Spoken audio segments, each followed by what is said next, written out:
Ya Allah. Terus bagaimana hubungan dengan anak saya yang sekolah di pesantren, Pak, Pak? ini mau Dia bisa nanya bolak-balik untuk harokat Terima kasih, seperti Bapak. pada Assalamualaikum surat An-Nisa warahmatullahi wabarakatuh. 164. Ini adalah Bismillah, Assalamualaikum warahmatullahi wabarakatuh. Alhamdulillah, wassalatu wassalamu ala rasulillah wa ala alihi wa sahbihi wa man tabi'u bihsanin ila yaumiddin. Amma ba'd, para pemirsa Fatwa TV dan pendengar radio yang semoga selalu dalam rahmat, hidayah dan taufik dari Allah Subhanahu wa taala. Alhamdulillah, puji syukur atas kehadiran Allah Subhanahu wa taala. Senang sekali kita dapat kembali berjumpa dalam program kesayangan kita, live interaktif Jalan Lurus dengan tema akidah bersama guru kita Ustadz Dr. Abdullah Roy Hafizahullahu Ta'ala, yang juga beliau merupakan salah satu anggota dari Dewan Fatwa Perhimpunan Al-Irsyad. Salawat dan salam semoga selalu tercurahkan kepada suri taulan kita, Rasul tercinta Muhammad Sallallahu Alaihi Wasallam, juga kepada keluarga beliau, para sahabat dan orang-orang yang mengikuti beliau dengan baik hingga hari kiamat. Dan pemirsa, alhamdulillah telah hadir bersama kita pemateri kita pada kesempatan kali ini, Ustadz Dr. Abdullah Roy Hafizahullahu Ta'ala. Kita sapa beliau terlebih dahulu. Assalamualaikum Ustaz. Assalamualaikum warahmatullahi wabarakatuh. Apa kabar Ustaz? Alhamdulillah. Gimana kabarnya Antum? Alhamdulillah khair Ustaz. Allah yabarak fiik. Jazakallah khairan Ustaz sudah hadir bersama kami di Fatwa TV Ustaz. Alhamdulillah, jazakumullah khairan. Demikianlah para pemirsa Fatwa TV dan pendengar radio yang semoga selalu dalam rahmat, hidayah dan taufik dari Allah Subhanahu wa taala.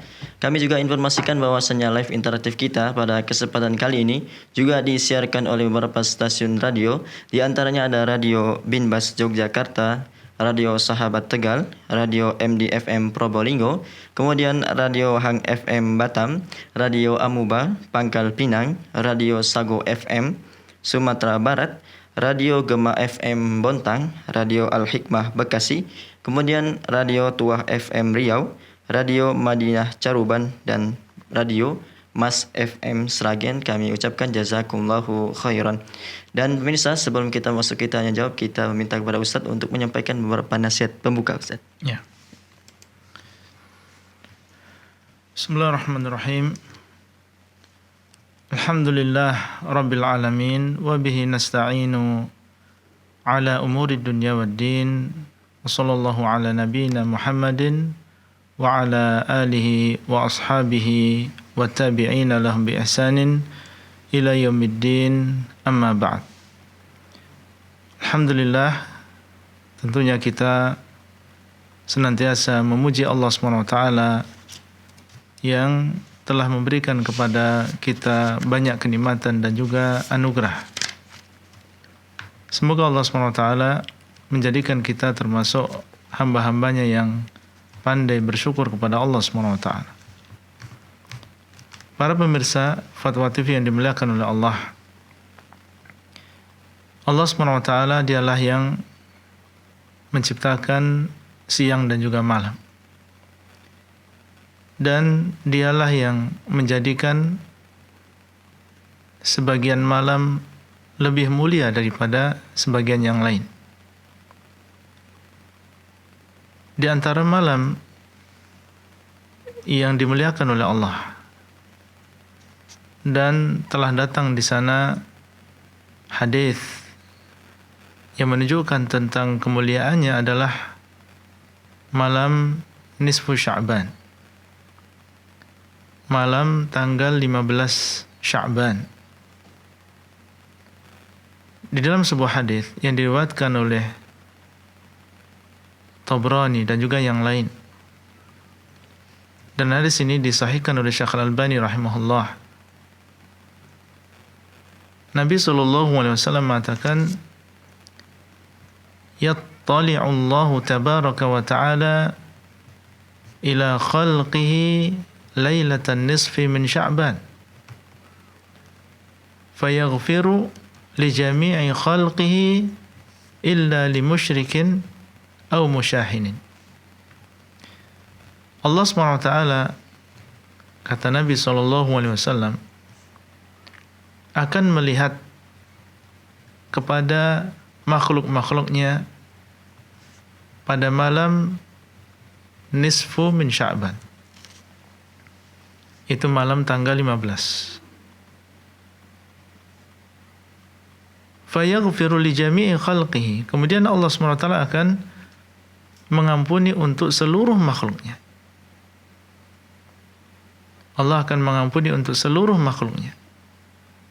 Illa, kecuali li musyrikin au musyahinin. Semuanya akan diampuni oleh Allah kecuali dua golongan. Yang pertama adalah orang yang musyrik. Kemudian yang kedua adalah orang yang memiliki permusuhan dengan saudaranya. Hadis ini menunjukkan kepada kita tentang keutamaan malam nisfu Sya'ban, di mana Allah SWT akan mengampuni makhluk-makhluknya kecuali dua yang disebutkan oleh Nabi SAW dalam hadis ini. Yang pertama adalah orang yang musyrik, dan kita berlindung kepada Allah dari kesyirikan. Orang yang musyrik dan masuk di dalamnya adalah orang yang kafir dengan segala jenisnya, maka mereka tentunya tidak akan mendapatkan pahala yang sangat besar ini. Innallaha la yaghfiru an yushraka bih wa yaghfiru ma duna dzalika liman yasha. Sungguhnya Allah tidak mengampuni dosa syirik dan masih mengampuni dosa yang lain bagi siapa yang dikehendaki. Orang-orang musyrikin, orang-orang yang kafir, tentunya mereka tidak akan mendapatkan keutamaan ini. Sehingga ini menjadi peringatan bagi kita, alhamdulillah, yang telah memberikan taufik kepada kita sehingga kita mengenal tauhid dan istiqamah di atas tauhid, dan kita berdoa semoga Allah SWT mematikan kita di atas tauhid. Dan ini juga peringatan bagi orang yang masih terjerumus ke dalam kesyirikan, karena dia tidak akan mendapatkan keutamaan di sini. Ada yang mengatakan bahwasanya kesyirikan di sini mencakup bukan hanya kesyirikan di dalam masalah tauhidul uluhiyah, bukan hanya kesyirikan di dalam masalah ibadah, bahkan kesyirikan di dalam masalah nama dan juga sifat Allah, dan tentunya kesyirikan di dalam masalah rububiyah. Semuanya itu masuk di dalam kalimat musyrik. Itu yang pertama. Kemudian yang kedua adalah orang yang memiliki permusuhan dengan saudaranya. Dan yang dimaksud di sini wallahu taala a'lam, permusuhan yang bighairi haq, yang tidak benar, yang tidak ada alasan secara syar'i. Permusuhan karena dunia sampai memutus tali silaturahim, dan penuh hatinya ini dengan permusuhan dan kebencian dengan saudaranya, maka mereka pun tidak akan mendapatkan keutamaan ini. Adapun perselisihan yang diperbolehkan, seperti misalnya perbedaan pendapat di dalam masalah hukum fikih, atau di sana ada boikot yang memang ada dasarnya secara syariat, misalnya memboikot ahlul bidah atau orang yang melakukan kemaksiatan, dan boikotnya adalah boikot yang disyariatkan sesuai dengan yang disyariatkan, maka yang demikian bukan termasuk musyahin. Jadi musyahin di sini adalah orang yang melakukan permusuhan dengan saudaranya, dan itu tanpa alasan yang dibenarkan. Semoga Allah SWT menjadikan kita termasuk orang-orang yang menunaikan hak Allah dengan mentauhidkan Allah dan menjaga hak-hak persaudaraan, sehingga dengan demikian kita berharap kita melewati bersama malam nisfu Sya'ban ini dan mendapatkan keutamaan yang besar ini, yaitu ampunan dari Allah SWT. Sebelum kita masuk pada sesi pertanyaan, yang juga perlu kita ingatkan adalah di sana ada hadis yang mungkin pernah kita dengar tentang masalah keutamaan malam nisfu Sya'ban ini, tapi ternyata ini adalah hadis yang tidak sahih. apa yang diriwayatkan oleh Ibnu Majah dan juga Al-Baihaqi di dalam Syu'abul Iman dari Ali bin Abi Thalib bahwasanya Rasulullah sallallahu alaihi wasallam bersabda, "Idza kana lailatan nisfi min Sya'ban faqumu lailataha wa sumu yaumaha."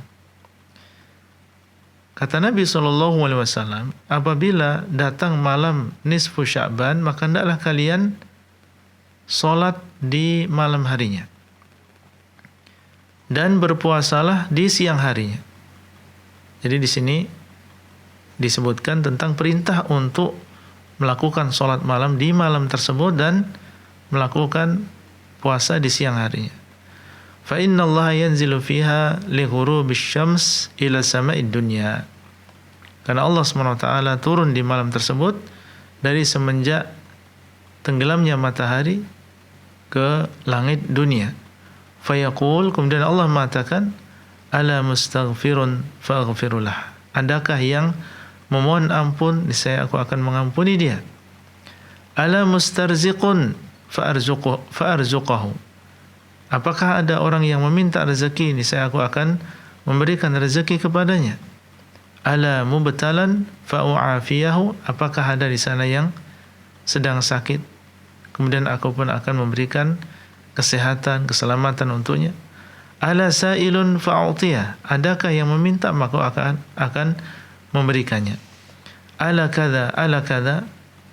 Ya, apakah ada yang demikian? Apakah ada yang demikian? Hatta yattali'a al-fajr, sampai datang waktu subuh. Hadis ini para pemirsa yang dimuliakan oleh Allah adalah hadis yang maudhu', hadis yang palsu.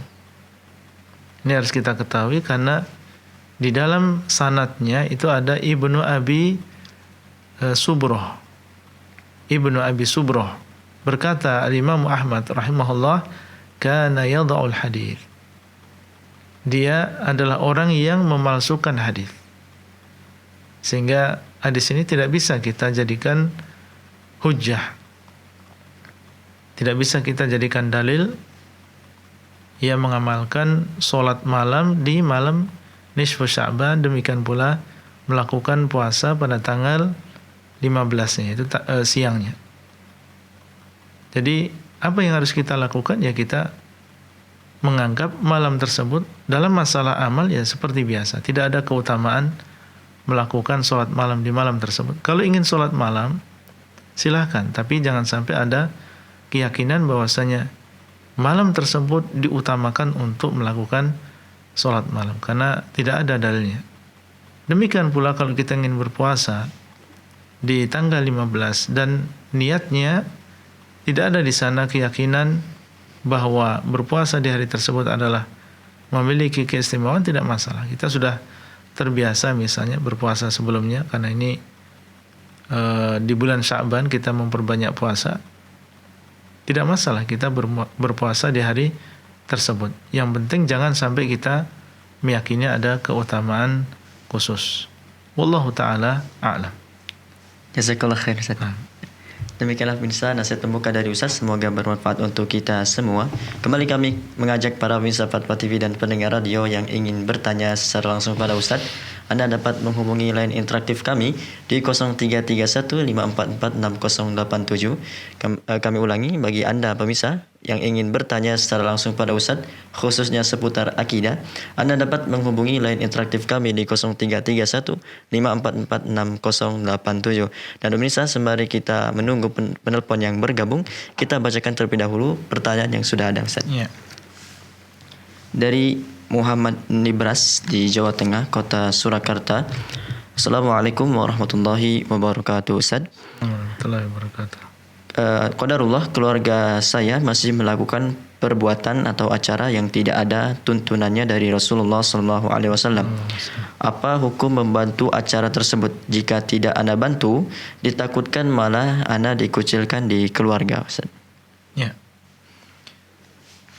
Tentunya yang pertama, kita bersyukur kepada Allah SWT yang telah memberikan kita hidayah kepada sunnah.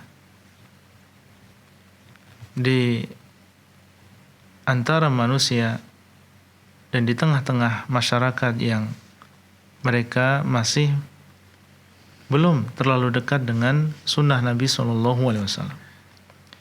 Ini adalah taufik dari Allah dan ini adalah kenikmatan yang wajib kita syukuri. Dan di antara bentuk syukur kita adalah istiqamah dan sungguh-sungguh dalam melaksanakan apa yang sudah kita ketahui. Ini adalah bentuk syukur kita kepada Allah SWT. Adapun membantu keluarga yang masih melakukan kebid'ahan, maka tentunya ini adalah perkara yang tidak diperbolehkan, karena Allah SWT melarang kita untuk saling bekerja sama di dalam dosa. Sebagaimana dalam ayat, وَلَا تَعَاوَنُوا عَلَى الْإِثْمِ وَالْعُدْوَانِ. Dan janganlah kalian saling membantu di dalam dosa dan juga melebihi batas. Bid'ah ini adalah sebuah dosa. Sampai Nabi SAW mengatakan, وَشَرُّ الْأُمُورِ مُحْدَثَاتُهَا. Perkara yang paling jelek adalah perkara-perkara yang diada-adakan. Orang yang melakukan bid'ah secara tidak sadar, dia telah menuduh Rasulullah SAW mengkhianati risalah Allah. Karena seakan-akan dia mengatakan ada sesuatu yang belum disampaikan oleh Nabi SAW. Sehingga ini saya amalkan, saya mengajak orang untuk mengamalkannya. Ya, tentunya ini adalah tuduhan yang sangat keji kepada Rasulullah SAW. Karena beliau adalah seorang Rasul, dan secara umum yang namanya Rasul itu melaksanakan amanah dari Allah, menyampaikan seluruh kebaikan yang dia tahu. Sebagaimana dalam hadis, innahu lam yakun nabiyyun qabli illa kana haqqan alaihi ayadulla ummatahu khaira ma ya'lamuhu lahum wa yundhirhum syarra ma ya'lamuhu lahum. Sungguhnya tidak ada seorang nabi pun kecuali wajib baginya untuk menyampaikan kepada umatnya kebaikan yang dia tahu dan mengingatkan mereka kejelekan yang dia tahu. Sehingga tidak boleh kita membantu saudara-saudara kita atau keluarga kita untuk melakukan kebid'ahan. Bagaimana seandainya mereka kemudian mengucilkan, mencela kita? Ya, kita bersabar. Demikianlah orang yang berpegang teguh dengan agama Allah, termasuk Nabi SAW. Dahulu diperintahkan oleh Allah SWT untuk bersabar. Wasbir ala ma yaqulun. Hendaklah engkau bersabar atas apa yang mereka ucapkan. Fasbir kama sabara ulul azmi minar rusul. Maka hendaklah engkau bersabar sebagaimana para rasul mereka juga bersabar. Sehingga yang bisa kita katakan adalah bersabar. Ya, bersabar, kita tetap memegang ajaran Nabi SAW dan berpegang teguh dengan ajaran Nabi SAW, dan jangan sekali-kali kita mengikuti hawa nafsu mereka. Perasaan yang ada pada diri kita berupa rasa takut untuk dikucilkan dan lain-lain, sebenarnya ini adalah dari syaitan yang ingin menjadikan kita takut terhadap wali-walinya. Innama dzalikumus syaitan yukhawifu awliya'ah fala takhafuhum wa khafuni in kuntum mu'minin, kata Allah. Sungguhnya yang demikian adalah syaitan yang dia ingin menakut-nakuti kita supaya kita takut terhadap wali-wali syaitan. Kemudian Allah mengatakan fala takhafuhum, janganlah kalian takut kepada mereka. Wa khafuni, tapi hendaklah kalian takut kepadaku. Sehingga jangan sampai kita takut kepada makhluk. Mereka adalah makhluk Allah SWT yang kebaikan mereka, kejelekan mereka di tangan Allah. Allah SWT yang mengatur mereka, yang menghidupkan mereka, mematikan mereka. Sebagaimana kehidupan dan kematian kita juga di tangan Allah SWT. Sehingga jangan sampai kita takut kepada manusia kemudian kita meninggalkan apa yang Allah syariatkan. Bersabar, berdoa, ya, dan terus kita istiqomah di atas agama Allah Subhanahu wa taala. Wallahu taala a'lam. Jazakallah khair Ustaz. Barakallahu fiik. Demikianlah yang bertanya, semoga Allah selalu memberikan hidayah dan taufik kepada yang bertanya, keluarga dan para pemirsa semuanya. Dan kita sapa penonton yang sudah bergabung Ustaz. Ya. Assalamualaikum Fatwa TV. Oh, tampaknya terputus Ustaz. Ya. Kita bacakan terlebih dahulu Ya. pertanyaan yang sudah ada dari hamba Allah di Kalimantan Selatan, Kota Banjarmasin. Assalamualaikum warahmatullahi wabarakatuh Ustaz. Izin bertanya. Wabarakatuh. Ada 2 pertanyaan Ustaz. Ya. Pertama, bagaimana hukumnya ketika seorang ayah tidak memberikan nafkah lahir kepada istri dan anaknya? Apakah anak bisa dikatakan durhaka ketika membenci ayahnya sendiri? Kemudian yang kedua, apakah seorang anak boleh menentang ayahnya ketika berbuat hal-hal syirik? Seperti ketika dikasih air oleh dukun, anak tersebut malah membuangnya dan membuat orang tua murka dengan anaknya Ustaz. Barakallahu fikum. Iya, untuk pertanyaan yang pertama, seandainya ayah misalnya tidak melakukan kewajibannya sebagai seorang ayah, tidak memberikan nafkah lahir kepada anaknya, maka tidak sepantasnya dan tidak boleh seorang anak kemudian membenci kepada ayahnya. Ya, bagaimanapun apa yang dia lakukan, dia adalah orang tua kita yang Allah SWT mewajibkan kita untuk berbakti kepada kedua orang tua kita. Wa qadha rabbuka alla ta'budu illa iyyah. Dan Rabbmu telah mewajibkan supaya kalian tidak menyembah kecuali hanya kepadanya. Wa bil walidaini ihsana. Dan Allah SWT mewajibkan supaya kalian berbuat baik kepada kedua orang tua. Tentunya membenci orang tua ini bukan termasuk perbuatan baik. Ya. Jadi apa yang terjadi berupa kekurangan yang dilakukan oleh bapak kita sehingga dia tidak memberikan nafkah, maka kita harus mengerti terlebih dahulu apa sebabnya. Mungkin beliau sudah berusaha. Ya, sudah berusaha untuk mencari rezeki untuk istri dan juga anak-anaknya, tapi ternyata itulah rezekinya. Tidak dimudahkan di dalam mencari rezeki. Kita harus memahami yang demikian. Seandainya itu adalah kesengajaan, maka jangan sampai kita sebagai anak kemudian membalas apa yang dilakukan oleh bapak kita dengan kebencian. Ya, yang bisa kita lakukan adalah memberikan masukan, ya, mengingatkan, tidak masalah. Tapi seandainya beliau tetap melakukan yang demikian, ya kita maafkan. Dan kalau kita adalah termasuk laki-laki yang sudah balik, maka bukan lagi kewajiban orang tua sebenarnya untuk memberikan nafkah. Kita sudah bisa mencari nafkah sendiri. Seandainya orang tua kita memberikan, padahal kita sudah balik dan kita adalah laki-laki, maka itu adalah kebaikan yang dilakukan oleh orang tua kita.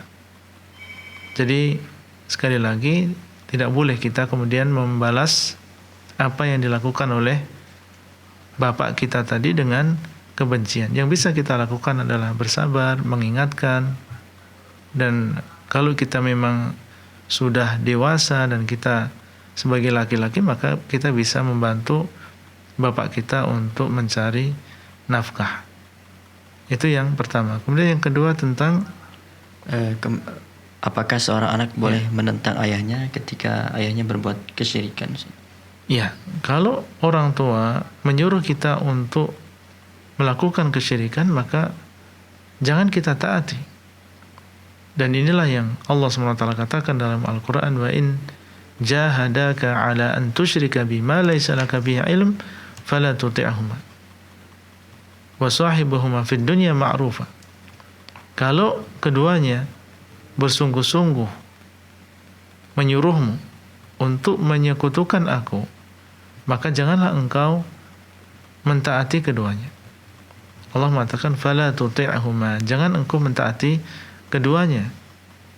Karena ketaatan kepada Allah tentunya lebih didahulukan daripada ketaatan kepada makhluk.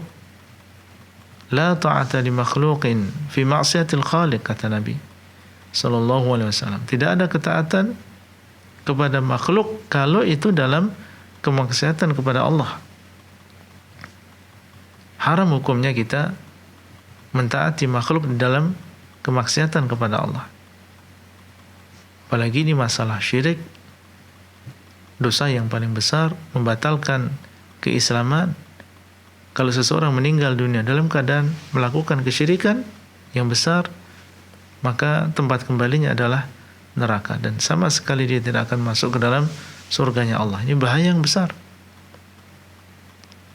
Tapi Allah mengatakan setelahnya, wa sahibahuma fid dunya ma'rufa, dan temanilah, pergaulilah orang tua kita di dunia ini dengan cara yang ma'ruf, ya, dengan cara yang baik. Kalau memang kita ingin tadi disuruh untuk ya meminum air yang mungkin didapat dari dukun atau yang semisalnya, maka tentunya jangan sampai kita mengikuti apa yang diinginkan oleh orang tua kita. Kalau kita ingin membuang, ya kita buang. Ya kita buang, tapi jangan sampai kita menampakkan kebencian atau kurang sopan. Kita buang. Ya, dengan cara yang baik. Dan kalau misalnya beliau marah atas apa yang kita lakukan, ya kita sampaikan alasannya mengapa. Kemudian kita tetap ya di dalam perkara-perkara yang lain yang di situ tidak ada sesuatu yang bertentangan dengan syariat, ya kita taat kepada beliau. Kita tunjukkan bahwasanya apa yang kita lakukan dengan membuang air tadi atau menolak perdukunan tadi bukan karena benci kepada orang tua kita, tapi kita tunjukkan itu adalah karena memang di dalam syariat tidak diperbolehkan, dan ya kita tunjukkan ketaatan kita kepada orang tua kita di dalam masalah yang lain. Antum imbangi ya dengan membantu orang tua dalam pekerjaan rumah, ya, atau mentaati orang tua dalam urusan yang lain yang memang itu tidak ada larangan di dalam syariat. Kita tunjukkan bahwasanya kita ya bukan membenci orang tua kita. Wallahu taala a'lam. Barakallahu fiik, Ustaz. Nah, Ya, demikianlah yang bertanya, semoga dapat dipahami, dan sudah ada penelpon yang bergabung, kita sapa terlebih dahulu, Ustaz. ya. Assalamualaikum warahmatullahi TV. Alah, jadi boleh kalau saya nuntun, Pak? Menjadi imam gitu? Iya, bisa nggak, Pak? Ya. Jadi aku saking gimana, nanti kalau dikiranya saya nggak sopan, tapi ngomongnya pun udah lain. Pak, doa ini kamu itu yang salah gitu. Nanti saya boleh disalahin, Pak. Ya. Jadi kalau saya dituntun saya di depannya dia, apa gimana, Pak? Gimana ceritanya, Pak? Soal harusnya dia asal sholatnya baik gitu loh, Pak. Ya, Ya. cukup Ibu. Iya, Pak. Terima kasih. Assalamualaikum warahmatullahi wabarakatuh. Waalaikumsalam warahmatullahi wabarakatuh. Ya. Seorang wanita menjadi imam bagi laki-laki tentunya ini tidak disyariatkannya demikiannya, dan tidak sah. Laki-laki itulah yang menjadi imam. Ar-rijalu qawwamuna 'alan nisa. Yang namanya laki-laki dialah yang menjadi pemimpin bagi wanita. Lalu bagaimana sikap kita ketika menghadapi suami kita yang sudah demikian keadaannya? Apa yang dilakukan oleh ibu, saya kira diteruskan saja. Kita mengingatkan ya suami kita, dan kita harus memaklumi keadaan dia, dan memaklumi kalau dia ya marah dan dia tidak bersabar atau justru malah mencela kita dan menyalahkan kita, ini kita bersabar. Ya demikianlah yang dinamakan dengan amar ma'ruf nahi munkar, yang memerintahkan kebaikan kemudian melarang dari kemungkaran. Itu memang ada resikonya. Makanya dalam ayat ketika Luqman Al-Hakim menasihatkan kepada putranya, ya bunayya aqimis shalah wa'mur bil ma'ruf wanha 'anil munkar wasbir 'ala ma asabak. Wahai anakku, dirikanlah salat, perintahkanlah kepada kebaikan, laranglah dari kemungkaran, dan bersabarlah atas apa yang menimpamu. Ibu kalau bersabar dan mengharap pahala dari Allah, maka insya Allah pahalanya besar. Terus kita ingatkan, ya sesuai dengan kemampuan kita. Dan kalau dia marah, ya kita bersabar. Dan kalau misalnya perkaranya sampai seseorang hilang akalnya atau yang serupa, ya maka orang yang hilang akalnya ini mendapat uzur. Ya, mendapatkan uzur. Nabi SAW mengatakan rufi al-qalamu an thalath. Pena itu diangkat dari 3 golongan. Di antaranya adalah wa anil majnuni hatta ya'qil. Dari orang yang gila sampai dia berakal. Kalau memang keadaannya sampai dia tidak berakal, maka ini sebenarnya mendapatkan uzur. Kita tidak bisa memaksa yang demikian. Nah, wallahu taala a'lam. Lalu bagaimana baiknya Ustaz kalau si istri ini diimami oleh suaminya Ustaz? Itu bagaimana sholat istrinya Ustaz? Kalau suaminya masih dalam keadaan berakal tidak masalah, sah. Dalam keadaan seperti tadi Ustaz? Dalam keadaan sholatnya dia sah, berarti sah sholat istrinya. Ya, tapi kalau suaminya dalam keadaan tidak berakal, artinya sholat dia sendiri nggak sah, ya istrinya sholat sendiri. Sholat sendiri saja. Ya, sholat sendiri. Untuk kasus ini bagusnya sholat sendiri apa tetap dengan suaminya? Allahu alam tentang perincian bagaimana keadaan suaminya, ibunya lebih tahu. Ayo. Ya. Jazakallah khair. Barakallahu fiik. Ya, demikianlah ibu yang bertanya, semoga dapat dipahami. Dan kembali kita sapa penelpon yang bergabung Ustaz. Ya. Assalamualaikum Fatwa TV. Assalamualaikum warahmatullahi wabarakatuh. Ya, dengan Bapak siapa di mana? Asno, Jawa Tengah. Ya, silakan Bapak. Bang. Assalamualaikum. Assalamualaikum warahmatullahi wabarakatuh. Assalamualaikum warahmatullahi wabarakatuh. Silakan Bapak pertanyaannya. Ya, saya mau nanya Ustaz, Ya. masalah dari Pak Asno, Jawa Tengah.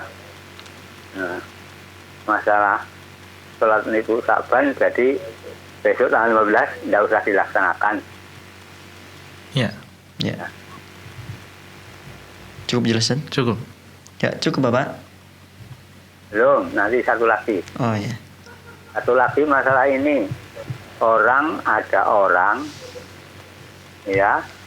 Ada orang yang dulu nikahnya pakai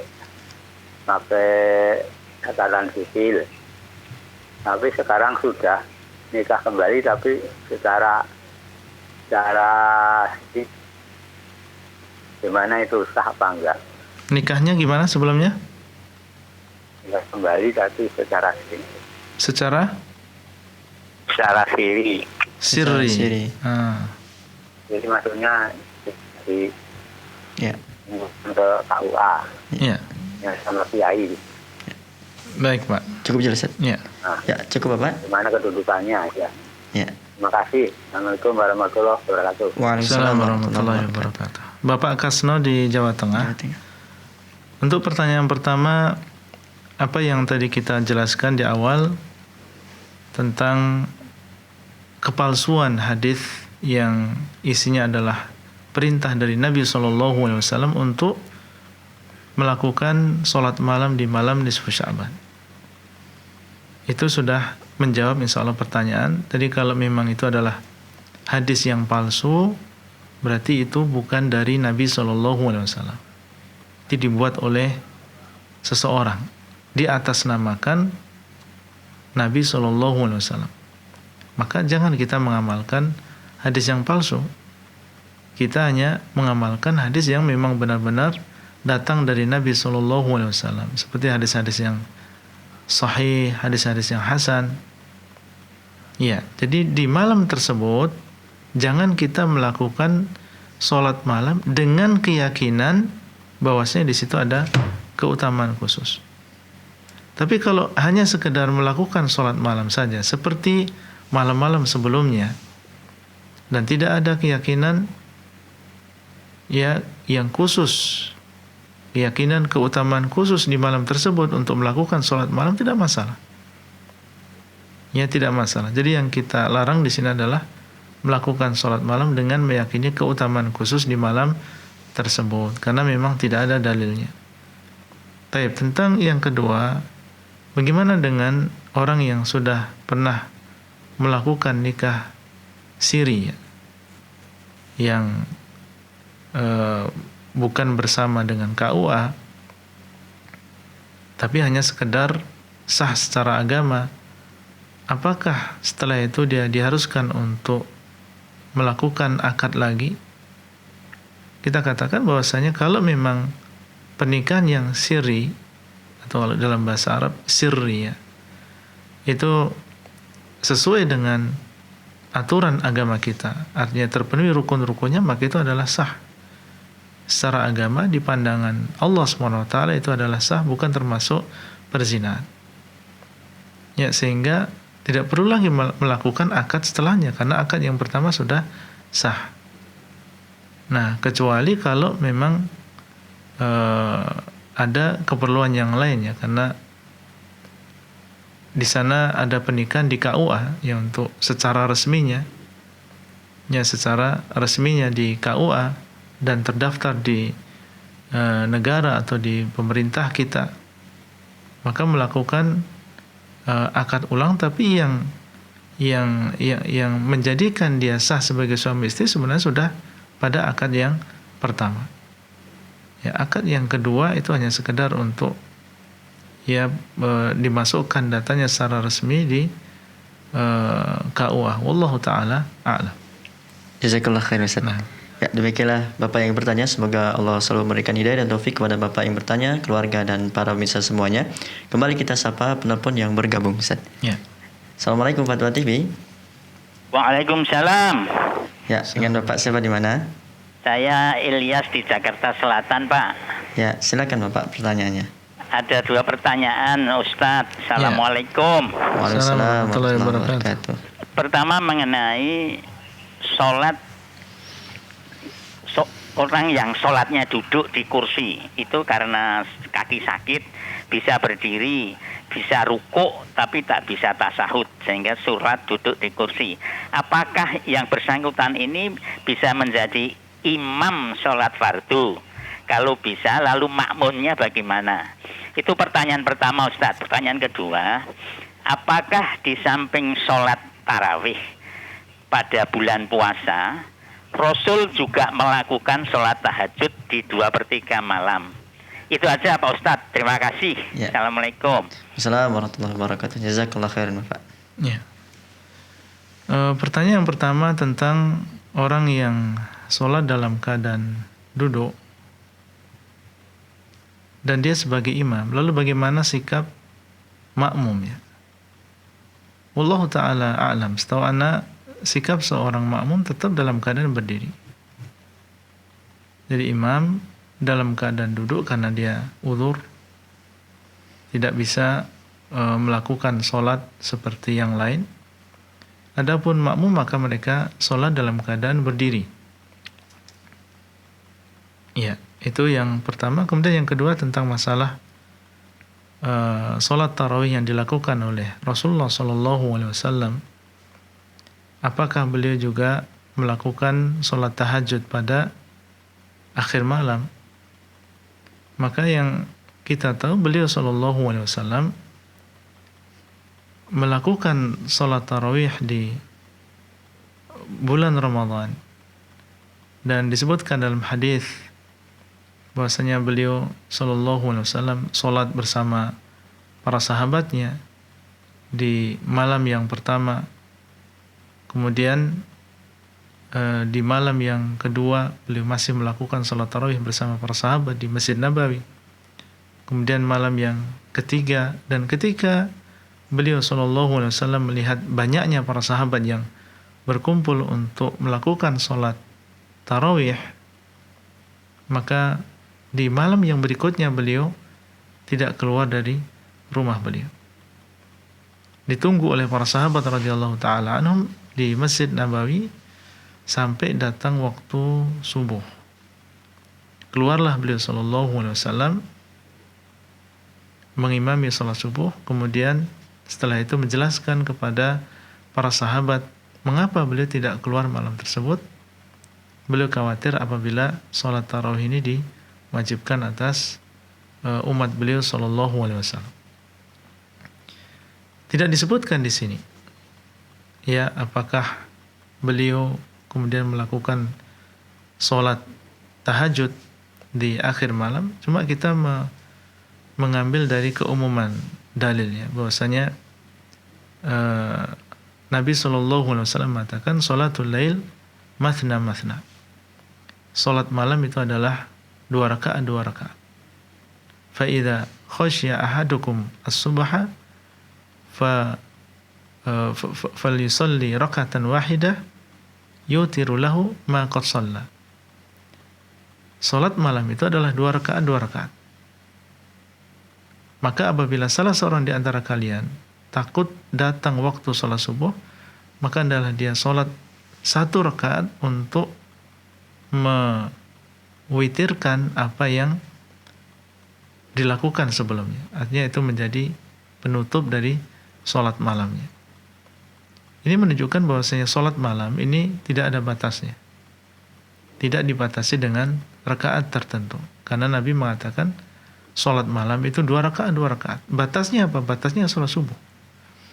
Seandainya ada di antara kita yang melakukan sholat tarawih ya di awal malam, kemudian dia sholat tarawih 11 rakaat misalnya, dan dia ingin melakukan sholat malam di akhir malam, perkaranya luas, tidak masalah. Ya, perkaranya luas. Dia ingin sholat lagi di akhir malam, ditambah lagi 2 rakaat atau 4 rakaat atau 6 rakaat, tidak masalah. Yang penting jangan sampai dia sholat witir 2 kali dalam 1 malam, karena ini ada hadisnya. Nabi mengatakan sallallahu alaihi wasallam, la witraini fil lailah, atau kama qala sallallahu alaihi wasallam. Tidak ada 2 witir dalam 1 malam. Jadi kalau memang kita sudah sholat malam, sholat tarawih bersama imam, kemudian kita sudah sholat witir, dan kita ingin sholat di akhir malam, tidak masalah. Yang penting kita tidak witir lagi. Ya, kalau memang niatnya dari awal, artinya kita sholat tarawih bersama imam, kemudian kita ingin, memang sudah ada niat dari awal ingin melakukan sholat di akhir malam lagi, kita tambah rakaatnya. Bagaimana? Apa yang bisa kita lakukan? Yang bisa kita lakukan adalah sholat tarawih bersama imam sampai selesai. Ya, untuk mendapatkan keutamaan hadis, man shalla ma'al imam hatta yansarif kutiba lahu qiyamul lailah. Barang siapa yang sholat malam bersama imam sampai dia selesai, maka dia ditulis mendapatkan pahala sholat malam selama 1 malam. Nah, untuk mendapatkan pahala ini, kita ikut imam sampai selesai, yaitu sampai ketika dia melakukan sholat witir. Nah, ketika dia salam sholat witir, maka kita berdiri untuk ya menggenapi. Jadi kita niatnya bukan witir. Ya, kita niatnya sholat di belakang beliau bukan witir. Beliau sholat witir, tapi ketika beliau salam maka kita berdiri lagi untuk menggenapi. Nah, kemudian nanti kita sholat di akhir malam. Kalau memang kita ingin menambah, kemudian kita witir di akhir malam. Ini di antara cara kalau memang kita berniat ingin melakukan sholat di akhir malam, tambahan dari sholat yang kita lakukan bersama imam ya setelah sholat isya. Wallahu ta'ala a'lam. Witir bersama imam juga boleh saja. Witir bersama imam yang boleh. Pertama tadi. Ya, witir bersama imam boleh. Tapi nanti kalau di akhir malam dia Tidak tanpa sholat. melakukan witir. Ya. Kemudian yang pertanyaan pertama tadi Ustaz, itu kesimpulannya berarti seorang yang duduk di kursi roda, Ya. di kursi boleh menjadi imam dan makmumnya dalam keadaan berdiri. Ustaz. Ya. Ya. Jazakallah Allah khair, Ustaz. ta'ala. Ya. Nah, Demikianlah yang bertanya, semoga dapat dipahami. Dan kembali kita bacakan pertanyaan Ustaz yang sudah ada. Dari Eko Putra di Riau, Kabupaten Pelalawan. ya. Assalamualaikum warahmatullahi wabarakatuh. Ustaz, izin bertanya, apa hukum siraman dan sungkeman pada acara pernikahan? Iya. Acara sungkeman yang di situ ada menundukkan kepala kita di hadapan misalnya orang tua kita, atau bahkan ada yang berlebihan sampai dia mencium kakinya misalnya, maka ini menyelisih apa yang dikatakan oleh Nabi SAW ketika beliau mengajarkan kepada kita tentang at-tahiyat. Apa yang kita baca ketika at-tahiyat? At-tahiyatu lillah. At-tahiyatu lillah. Penghormatan, pengagungan itu hanyalah untuk Allah saja. Maka melakukan gerakan seperti itu, ini adalah perkara yang tentunya dilarang di dalam agama kita. Penghormatan kepada orang tua bisa dilakukan dengan cara yang disyariatkan. Jangan sampai karena kita ingin menghormati orang tua kita, ingin menunjukkan penghormatan kita kepada orang tua kita, kemudian kita berlebihan, ya, sampai melakukan perkara yang dilarang dalam agama. Wallahu ta'ala a'lam. Adapun tentang masalah siraman, ini anak khawatir di sana ada keyakinan-keyakinan di balik itu, ya. Ya, ada akidah-akidah di balik itu, di balik siramannya. Ini yang dikhawatirkan. Jadi hendaklah kita kembali kepada agama kita. Banyak di sana perkara-perkara yang berkaitan dengan budaya, dengan adat kita yang kalau kita teliti bertentangan dengan syariat Islam. Dan kedatangan syariat Islam tentunya adalah untuk meluruskan keyakinan-keyakinan yang demikian. Jadi kalau memang kita mengetahui itu adalah di balik itu ada keyakinan yang tidak dibenarkan, atau kita ragu-ragu, maka tentunya menghindari yang demikian adalah lebih selamat bagi agama seseorang. Wallahu a'lam. Jazakallah khair Ustaz. Demikianlah yang bertanya, semoga Allah selalu memberikan hidayah dan taufik kepada yang bertanya, keluarga dan para pemirsa semuanya. Dan kami kembali mengajak kepada para pemirsa Fatwa TV dan pendengar radio yang ingin bertanya secara langsung pada Ustaz, Anda dapat menghubungi line interaktif kami di 0331544687, dan sudah ada penelpon yang bergabung, Ustaz. Kita sapa kembali. Assalamualaikum Fatwa TV. Assalamualaikum Fatwa TV. Waalaikumsalam warahmatullahi wabarakatuh. Ya, dengan Bapak siapa di mana? Ini dari Pak Ali dari Medan ini. Ya, silakan Bapak. Assalamualaikum Ustaz. Assalamualaikum warahmatullahi wabarakatuh. Ya, silakan Bapak. Biasa kalau di kampung kami, kalau pas bulan puasa, kalau sholat tarawih, kita misalnya 2 rakaat, dia membaca selawat, baru lagi dia selesai membaca selawat, baru sholat lagi. Apakah itu memang ada tuntunannya di zaman Rasul atau bagaimana itu Ustaz? Ya. Apanya Ustaz, keterangannya Ustaz? Terima kasih Ustaz. Assalamualaikum warahmatullahi wabarakatuh. Waalaikumsalam warahmatullahi wabarakatuh. Iya, sholat tarawih pernah dilakukan oleh Nabi SAW. Seperti yang tadi kita sebutkan. Kemudian dihidupkan kembali di zaman Umar bin Khattab radhiyallahu ta'ala, yaitu salat tarawih bersama atau berjamaah di belakang satu imam. Karena di zaman Abu Bakar mereka melakukan salat tapi sendiri-sendiri. Tapi di zaman Umar bin Khattab kembali dihidupkan sunnah Nabi SAW ini, melakukan salat tarawih secara berjamaah di masjid. Dan kalau kita melihat, tidak ada di sana tuntunan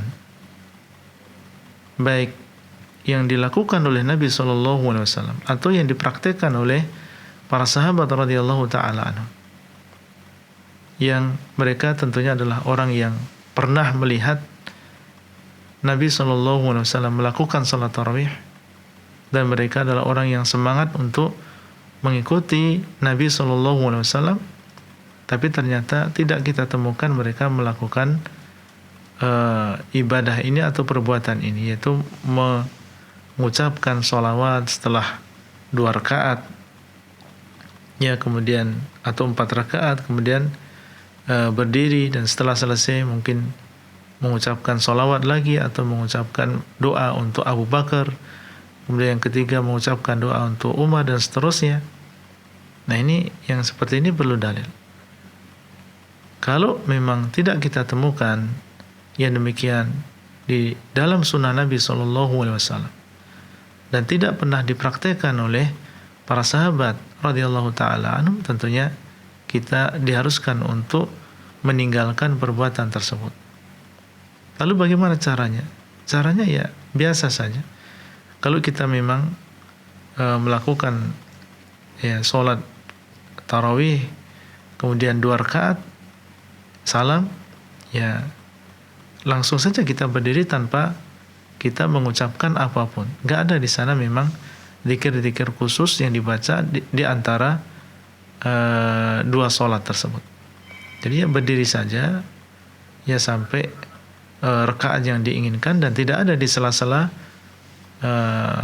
sholat tersebut bacaan-bacaan tertentu. Wallahu ta'ala a'lam.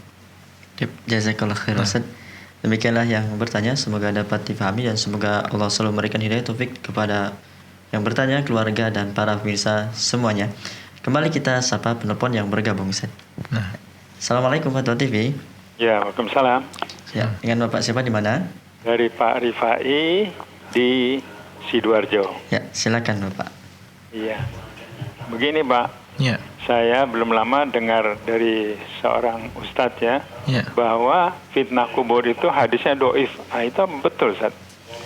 Nah, ya. tolong.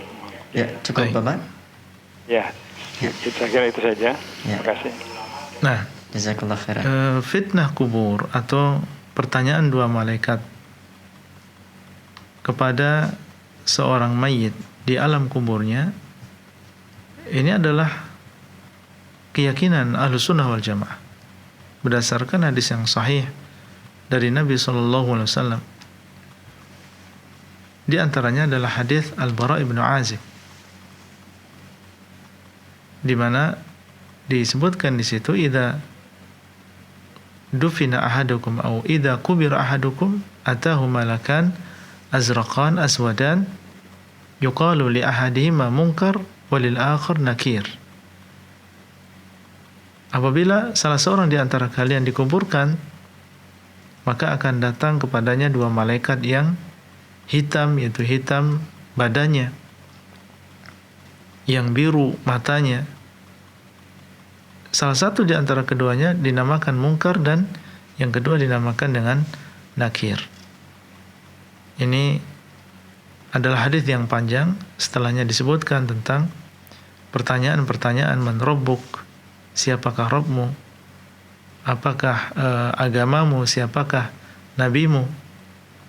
Dalam hadis yang panjang, di situ disebutkan tentang fitnah kubur, tentang nikmat kubur, tentang azab kubur.